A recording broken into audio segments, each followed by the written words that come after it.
Reported that a team of U.S. investigators is on the way to Yemen to assist in the search for the suspect in Friday's mail bomb plot. This latest terrorist plot is being linked to the Yemen-based Al-Qaeda because of the explosive that was being used, PETN, which is the same explosive used by Al-Qaeda operatives in an attempted bombing last Christmas Day. Here to talk more about the investigation and what's being done and what's ahead, Michael McCann, former United Nations security chief and the president of McCann Protective Services. Thank you so much for coming in. So let's talk to everybody about PETN. What is it and why should we be concerned about it? Well, whether it's PETN or any other kind of explosive material, there's three components that are needed. You need the explosive material, you need a timing device or something to ignite the explosion. So this is something that's readily available. It's something that people can buy on the market, and they can add other components to it to make it an explosive device. This definitely was attacking the ports, right? So this had to be a very elaborate sort of system that had to be timed specifically over land in order to cause any sort of destruction.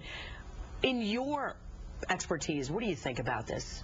Well, I think it just demonstrates again that as we get better at what we do, they adapt their tactics and they adjust to see what the loopholes and what the breakdowns in our system are. So what are the loopholes and how are we going to counteract this? Well, one loophole is that the air cargo, not all of it is searched, not all of it is screened. So there's a number of initiatives that have been done over the last couple of years to tighten that, but still not screening 100% of the cargo. That's got to change. Well, it's going to change. This is going to demonstrate that it has to change. But I think also what everybody has to remember is that one aspect of the system is not something that we should rely upon, that we have to rely upon everybody being involved. We have the intelligence community, very proactive law enforcement people, and then the technology to screen cargo.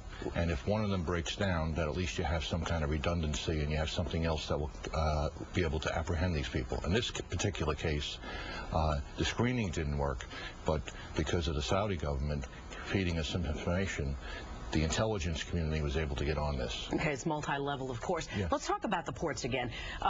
Bayonne, New Jersey, how much cargo comes in and out? You know, we're talking about packages this time. Right. Next time around, it could be cars that are laced with explosives and that are timed and that could explode at any given moment.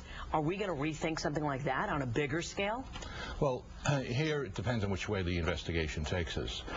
For example, if this was targeted towards the synagogues, then what people will have to do, synagogues or high-profile targets, they're going to have to screen incoming mail, and they're going to have to x-ray the packages coming in to make sure that they're safe. Let's talk about body scanners as well. Body scanners are in all of the airports now, in Newark, in JFK and LaGuardia. Is that going to help change things, especially when we're talking about the Christmas Day bomber?